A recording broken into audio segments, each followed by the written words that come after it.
18세기 영국 웨슬리가 살던 시대에는 기독교 구원관이 선행이라고 하는, 내가 열심히 노력하고 착한 일을 하면 구원을 받겠지, 이게 팽배해져 있는 상황들이었습니다. 그래서 행위를 통해서 구원을 받는, 당시 종교개혁이 1500년도에 종교개혁이 있었고 루터가 종교개혁을 할 때 믿음으로라고 하는 구원의 외침이 있었습니다. 세월이 대략 한 400년 정도, 300에서 400년 정도 흐르면서 그때 가지고 있었던 그 믿음을 또 잃어버린 거예요.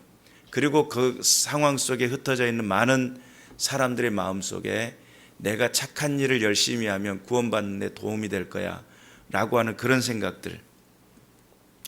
중세 천년을 살면서 기독교가 미치는 영향력이 당시 많은 사람들에게 선한 영향력을 주고 하나의 질서를 만들고 정말 사회적인 부분에서 좋은 부분들도 많았어요. 문제는 하나님의 나라가, 하나님께서 통치하는 나라가 중세 천년이라고 본다면 그들에게 있어서 하나님의 도우심과 하나님의 인도하심을 맞이하며 은혜를 누리는 삶을 살았어야 했는데 그들에게는 하나님을 잃어버리는, 철저하게 무너지고, 그리고 또한 나름 그들이 목적을 세워가지고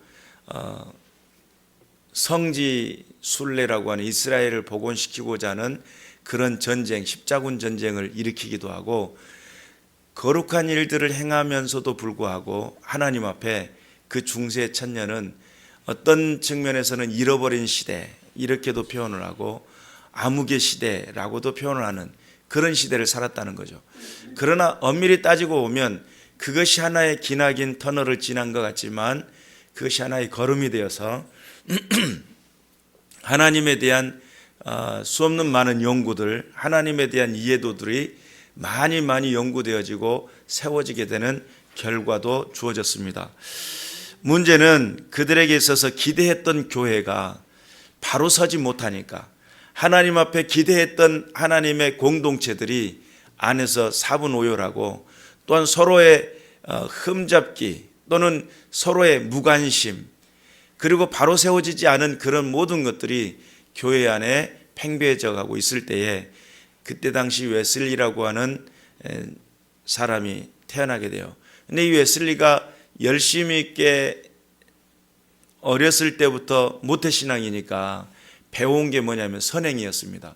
그러다 보니까 그가 옥스퍼드 대학에 들어가 가지고 만들었던 것이 홀리클럽이고 그것을 통해서 또 하나님 영광을 위해서 목적을 세웠으며 그는 또 선교까지 나갔어요. 영국 사람인데 미국까지 가가지고 선교지를 뚫고 거기서 복음을 전했어요.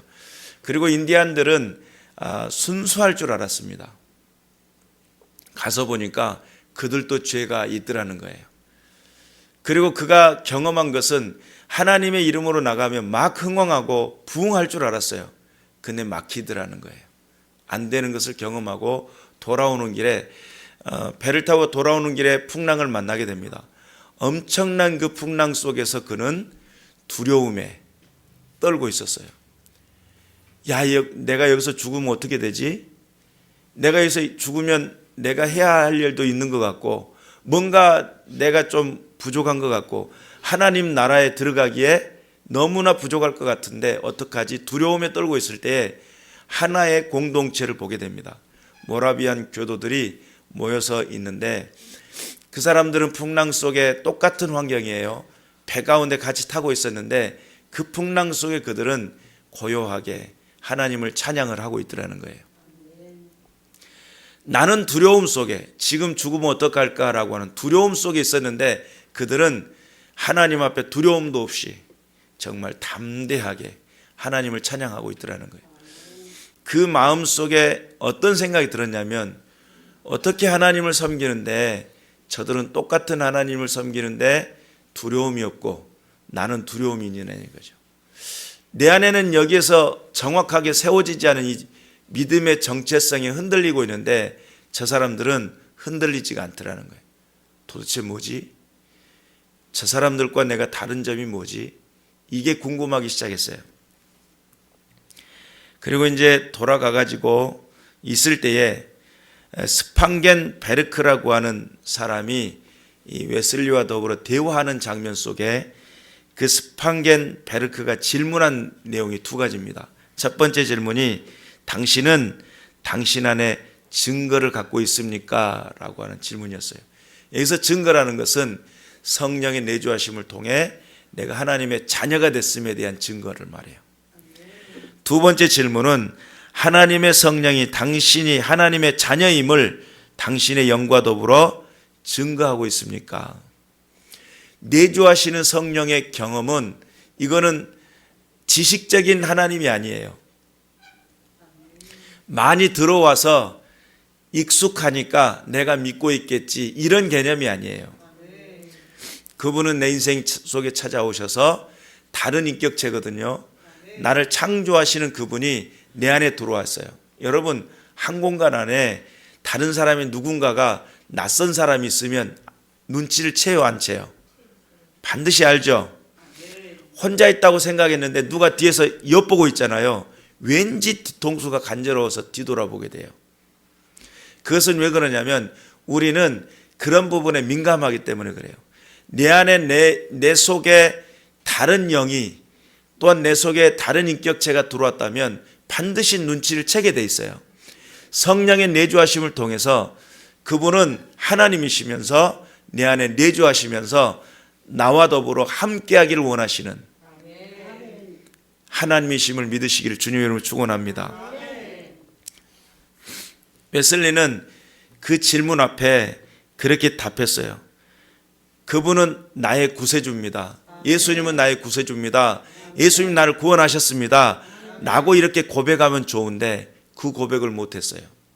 왜냐하면 그게 확신이 안 선 거예요.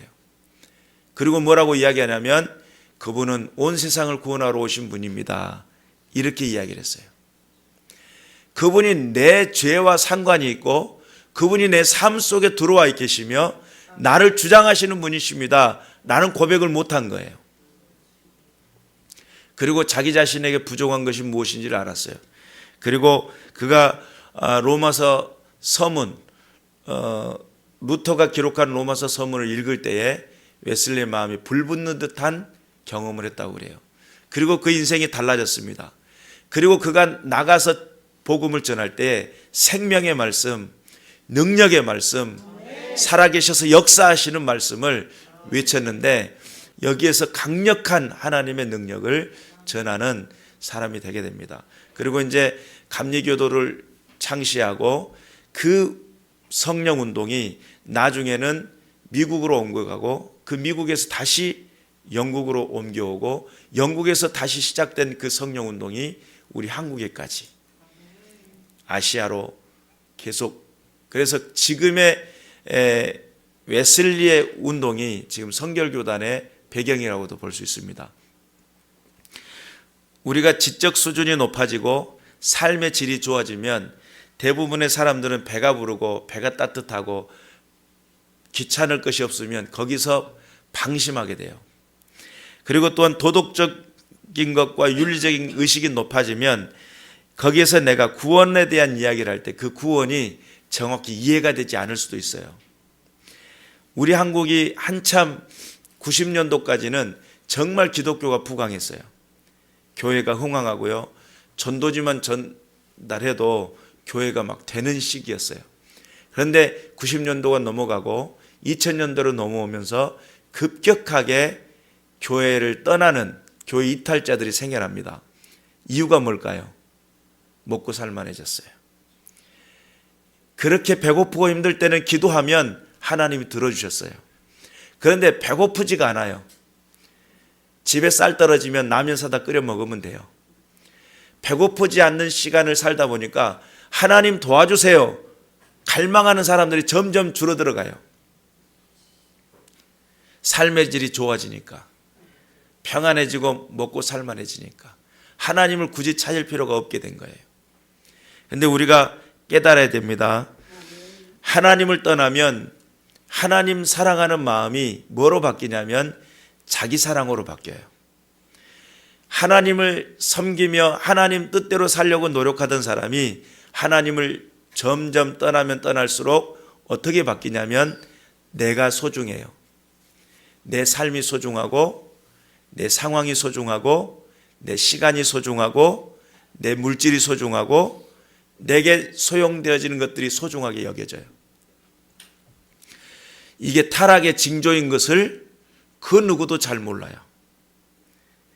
개구리를 찬물에다 담가놓고 점점 끓이니까 따뜻해져 가니까 모르고 거기서 죽어요. 내가 점점 죽어가고 있다는 것을 망각하며 살아가요. 나 중심적으로 해석하고 나 중심적으로 살아가는 그들의 인생 속에 하나님의 사랑은 점점 멀어져 가요. 우리는 깨어 있어야 될 줄로 믿습니다. 자기 일을 사랑하는 사람에게 예수 그리스도의 십자가의 보혈이 다가오니까 이것을 인식을 못해요. 사람들이. 복음은 세상이 알지 못한 참된 평강, 우리의 모든 죄에서 건져서 저주와 형벌에서 벗어나게 하고 사망에서 벗어나게 하는 것이 예수 그리스도의 십자가 사랑인데, 사실은 잘 먹고 잘 사는 사람에게 평안을 이야기하면 뭐라고 이야기하죠? 나는 그렇게 어렵지 않아요. 이렇게 이야기해요. 죄에서 건져주고 해방시켜주고 영원한 생명을 주겠다고 하니까 그 생명은 죽어봐야 하는 거 아니요? 이렇게 이야기를 해요. 또 저주에서 형벌에서 건져준다고 하니까 나는 저주받지 않는 인생을 살고 있는데 잘 먹고 잘 살고 배 따뜻하고 내가 누리고 있는 것 풍족한데 더 이상 필요할 게 뭐가 있느냐, 이렇게 이야기를 합니다. 잠언에서는 뭐라고 이야기하냐면 너무 가난하게도 마옵소서, 너무 부하게도 마옵소서. 하나님을 믿지 않아요. 너무 부하며. 너무 가난하면 하나님 안 계신다고 생각을 해요. 그래서 예수님이 그러잖아요. 일용할 양식을 위해서 기도하라고. 우리의 삶 속에 내 삶에 하나님이 주시는 은혜 가운데 삶을 살아갈 때에 하나님이 인식이 되고 하나님을 사랑하는 마음이 내 마음속에서 줄어들지 않았다면 그는 복받은 사람입니다. 하나님의 그 부르심 앞에 하나님의 자녀가 되면 자녀로서의 안목이 생겨요. 여러분, 내가 평상시에 좋아하는 차가 없었어요. 근데 좋아하는 차를 샀어요. 그것도 비싸게. 너무 좋아. 그럼 어떡하죠? 차 관리에 신경 쓰죠. 주차할 때 신경 써야 안 써요? 옆에 누가 긁을까 봐 조심하죠. 그리고 세차를 할 때 막 세차기, 자동 세차기에다 집어넣습니까? 안 그러죠. 왜 그러죠? 기스나니까. 그러니까 막 해가지고 닦고, 행여나 누가 여기다가 먼지 태울까 봐 조심하고. 왜 그래요? 소중하니까. 하나님을 내가 사랑하잖아요. 그 사랑하는 하나님이 내 인생 속에 찾아오셨는데 그분이 행여나 누가 될까 봐 조심하는 거, 이게 경외심이거든요. 두려워하는 마음이 생겨야 되는데 우리가 이런 것들이 둔감해지기 시작하잖아요. 하나님에 대한 둔감이 생겨버리면 그때부터서 타락으로 하나님의 사랑이 이뤄져가는 시간들로 나가게 돼요.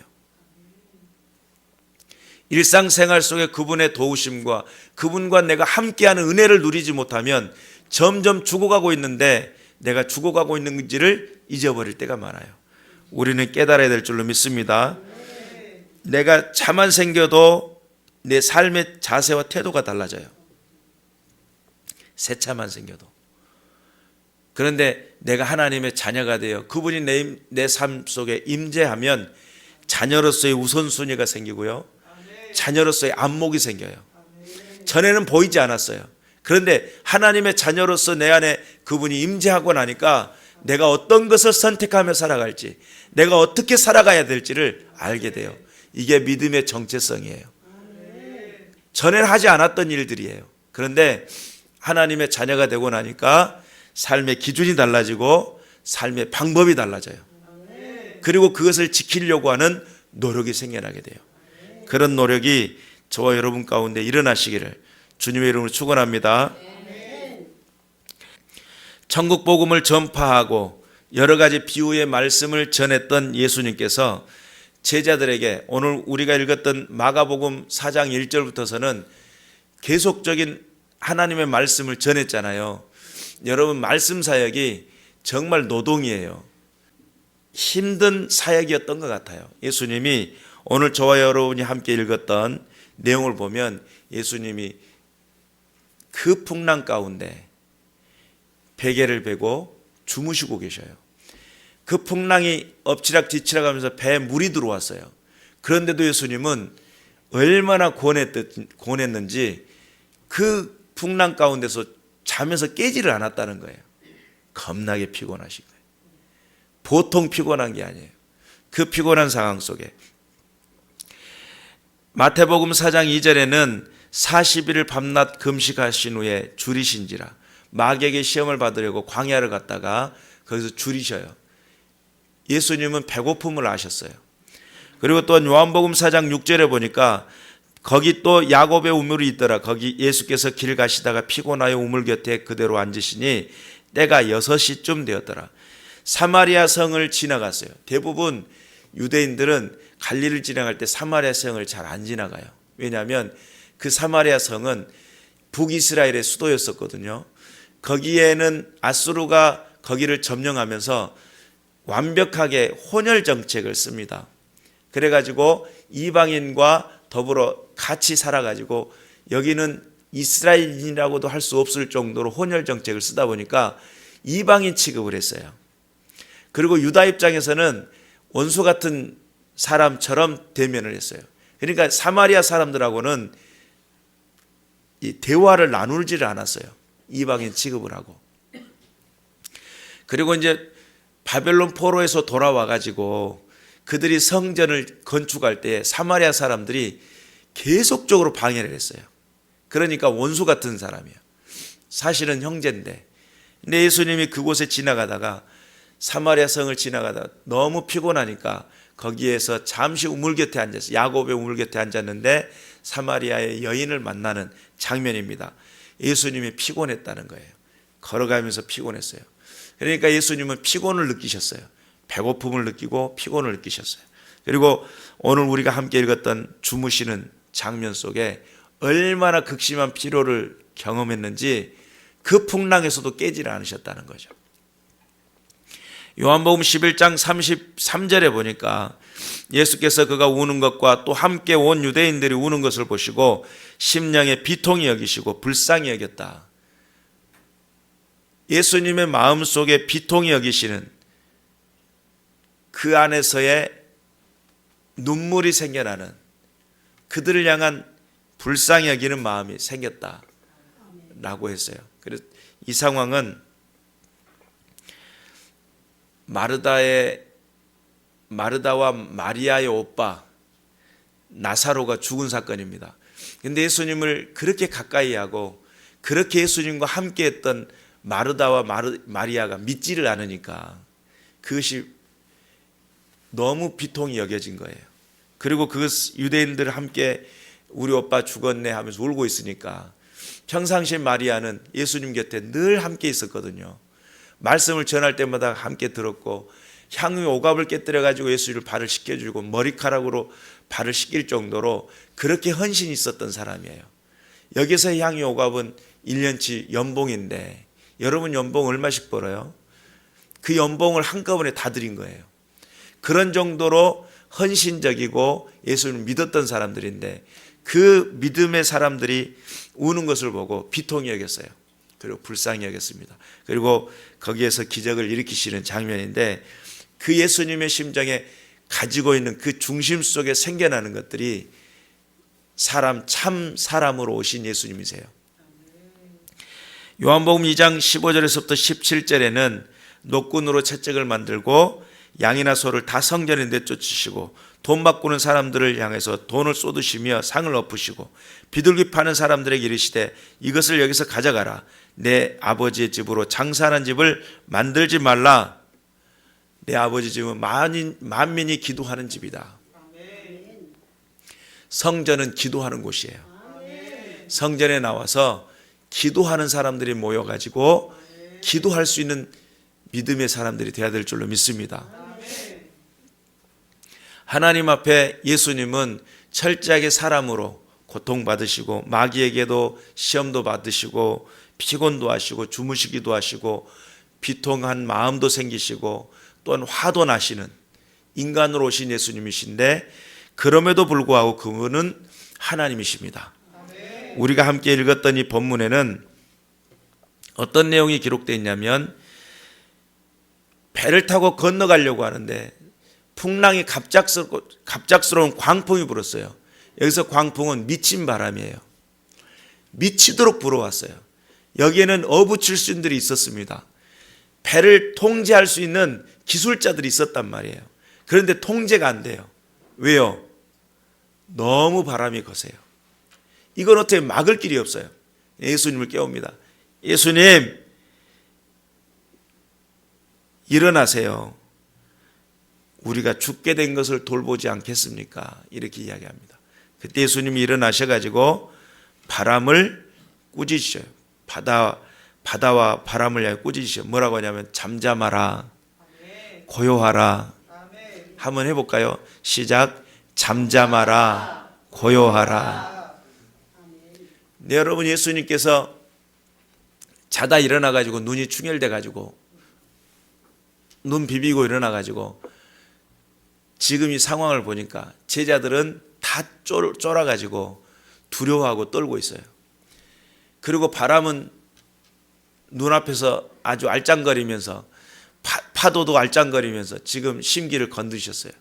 그러니까 예수님이 잠잠하라, 고요하라 라고 바다를 꾸짖으시니까 바람과 바다가 잠잠해졌어요. 그랬더니 제자들에게 이르시되 어찌하여 이렇게 무서워하느냐, 너희가 어찌하여 믿음이 없느냐 하시니, 예수님께서 그들을 향해서 믿음 없음을 책망하십니다. 왜 믿지 않았느냐라는 거예요. 여기서 믿는다라는 것은 어떤 의미를 가지고 있을까요? 예수님을 믿는다는 것은 바람과 파도가 그 배를 뒤집어 엎을 수 없다라고 하는 믿음이에요. 왜냐하면 예수님의 그 사역이 생명을 살리는 사역이고 예수님의 사역은 하나님의 아들이신 것을 우리는 믿어야 되는데 그 어떠한 상황에서도 하나님이 지키신다는 믿음, 이곳을 하나님이 보호하신다는 믿음, 이 믿음이 있었어야만 했어요. 그런데 그들에게는 두려움이 생겼다. 어떤 의미예요? 죽을 수도 있겠다, 이런 의미예요. 그리고 지금 목표를 잃어버렸어요. 너무 거세게 부니까 이리 넘어지고 저리 넘어지고 저리 가야 될지 저리 가야 될지 이리 갈지 저리 갈지 갈팡질팡하는 거예요. 목표를 잃었죠. 그들에게는 지금 삶의 여망이 끊어지기 일보 직전이에요. 어떡하지? 큰일 났네. 이거 안 될 상황인데. 예수님 일어나 보세요. 우리 이제 죽게 생겼어요. 예수님이 일어나가지고 왜 너희는 믿음이 없느냐는 거예요. 우리가 신앙을 하면서 인생을 살면서 풍랑이라고 하는 내 삶의 현장 속에 도무지 일어나면 안 될 것만 같은 그런 일들을 만날 수도 있어요. 내가 해결할 수 없는 상황들, 내가 어떻게 풀어낼 수 없는 상황들, 인생의 한계에 부딪힐 수 있습니다. 어떤 사람은 건강이 문제가 될 수도 있어요. 어떤 사람은 물질이 문제가 될 수도 있어요. 어떤 사람은 내 상황에 여러 가지 많은 문제가 될 수도 있어요. 그런데 여러분, 그때 여러분 예수님을 얼마나만큼 인정하고 계십니까? 여러분에게 여러 가지 많은 상황과 어려운 문제가 찾아왔을 때 여러분에게 예수님은 어떤 분이시냐 말이에요. 주무시면서 내 문제를 전혀 신경 안 쓰시는 분, 잠만 텔텔 자고 있네, 뭐 이렇게 해서 이런 분이십니까? 근데 우리는 그분과 함께 있으면서 내 마음이 든든하고 지금 여기서 죽으면 천국 가는 거잖아요. 그런 넉넉한 마음으로 하나님이 나를 지키신다는 믿음을 가지고 할 일 있으면 하나님 보호하실 것이고 여기서 내 인생이 끝이라고 한다면 주님 부르심 앞에 순종하면 되는 것이고 이렇게 생각을 해야 되는데 대부분의 많은 사람들은 자기 계획이 아직 안 죽었어요. 자기 욕망과 자기 욕심이 아직 안 꺼졌어요. 여러분, 자기 만족이라고 하는 것 개념으로 신앙생활 하는 사람들이 많거든요. 내가 만족스러워 하는 것도요, 여러분 이게 하나의 다른 우상인 거 아십니까? 하나님을 정확히 알고 하나님을 섬긴다는 것이 주님의 만족에, 그곳에 주님이 기뻐하시는 일에 이렇게 소용되어지고 쓰여지는 것에 목적을 둬야 될 사람들이 내 만족을 추구하기 시작하잖아요. 문제가 와요. 자기 주장이 시작돼요. 왜요? 내 만족을 위해서 이렇게 됐으면 좋겠으니까. 내 수준에 맞춰서 내가 생각한 대로 되어졌으면 좋겠으니까. 그것이 하나의 뜻이라고 생각하고, 그러게 되면 더 나을 거라고 생각하고, 자기 주장이 시작되면요, 결국에는 하나님이 안 계실 확률이 많아져요. 점점 더 많아져요. 그리고 하나님의 뜻을 이룰 수도 없게 돼요. 신앙이, 현대인의 신앙들이 그런 신앙으로 점점 바뀌어져 가고 있어요. 근데 여러분, 자기 만족이라는 개념을 바꿔서 말하면요, 자기예요. 자기 사랑이에요. 자기 사랑 안에 하나님의 구원이 이루어질 수가 없거든요. 자기 사랑을 깨뜨리고 하나님 사랑으로 바꿔나가는 것이 복음이고 생명이고 하나님의 능력인데, 우리는 그것에 어정쩡하게 신앙생활 할 때가 얼마나 많은지. 여러분, 죄라고 하는 거 너무 죄를 가볍게 여기지 마세요. 오늘 한번 실수했으니까 다음에 안 하면 됐지 이러잖아요. 여러분, 그 죄 때문에 예수님은 십자가 지셨어요. 그 죄를 용납이 안 돼서 예수님은 십자가 지셨단 말이에요. 근데 우리는 죄를 너무나 많이 용납해요. 왜요? 너무나 합리화하고요, 그럴 수밖에 없었다라고 이야기하고요, 자꾸 자기를 허용합니다. 왜요? 자기에게는 관대하니까. 나는 관대하다 이러면서. 그런데 여러분, 죄에 대해서 민감하지 않으면 하나님의 성령의 역사를 정확하게 보지 못해요. 죄에 대해서 명확하게 규명할 줄 알아야 하나님의 뜻을 밝히 알고 그 뜻에 순종할 수 있게 된다는 사실을 믿으시길 주님의 이름으로 축원합니다. 순종하는 사람은 순종의 이유를 붙듭니다. 그러나 불순종하려고 하는 사람은 불순종할 수밖에 없는 이유를 만들어내요. 우리가 하나님 앞에 어떤 믿음을 가지고 있는지 돌아봐야 돼요. 내가 주님이 기뻐하시는 일을 하고 있는지, 하나님께서 원하시는 삶의 자리에 나가고 있는지, 하나님께서 과연 그가 누구기에 바람과 파도를 잔잔케 하느냐, 내가 내 안에 문제라고 여겼던, 내 안에 엄청난 사건이라고 여겼던, 나는 도무지 해결할 수 없다라고 여겼던 그 풍랑보다 더 크고 더 내 삶을 삼킬 것만 같았던 그런 일들마저도 우리 예수님이 오시면 잔잔해지게 되는 그 역사를 보실 수 있는 저와 여러분이 되어야 될 줄로 믿습니다. 그래서 하나님을 전폭적으로 믿고 따르면 하나님은 여러분에게 축복이 되십니다. 절대 신앙은 절대 축복이에요. 그런데 거기에 합리화를 하고요, 거기에 어떤 조건을 걸고요, 거기에 내 삶의 어떤 뭔가를 타협하기 시작하잖아요. 하나님과 딜을 하잖아요. 그럼 하나님도 우리에게 딜을 해옵니다. 하나님을 철저히 믿으시길 바랍니다. 내가 온전히 믿지 못한 것을 점검하시길 바랍니다. 하나님의 말씀 앞에 순종할 수 있으시기를 주님의 이름으로 축원합니다. 그가 도대체 누구시기에, 그 인생 속에 그는 도대체 어떤 분이시기에 그들은 예수님을 두려워했다고 그랬어요. 심히 두려워했다고 그랬어요. 사실은요, 예수님 입장에서 바람과 파도 다스리는 게 훨씬 더 쉬워요. 사람보다. 사람은요, 조건 따지고 사건 따지고 자기에게 유익 따지고요, 필요 따지고요, 엄청나게 따져대는 게 사람이에요.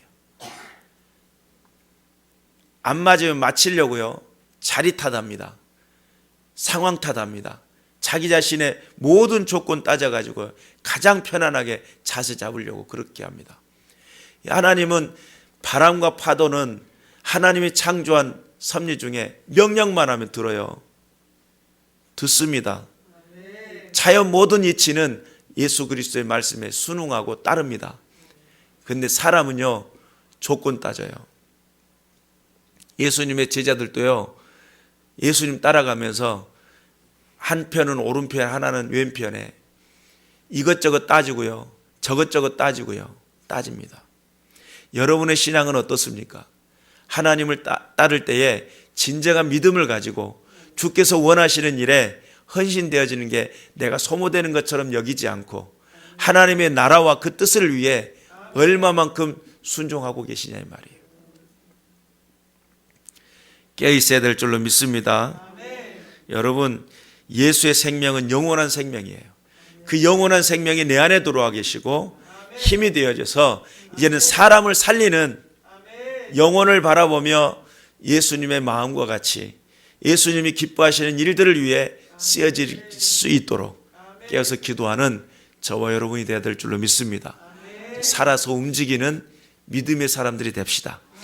하나님 앞에서의 정말 믿음의 정체성이 살아나고 하나님의 영광을 드러내는 믿음의 군사들이 되시기를 주님의 이름으로 축원합니다. 기도하겠습니다.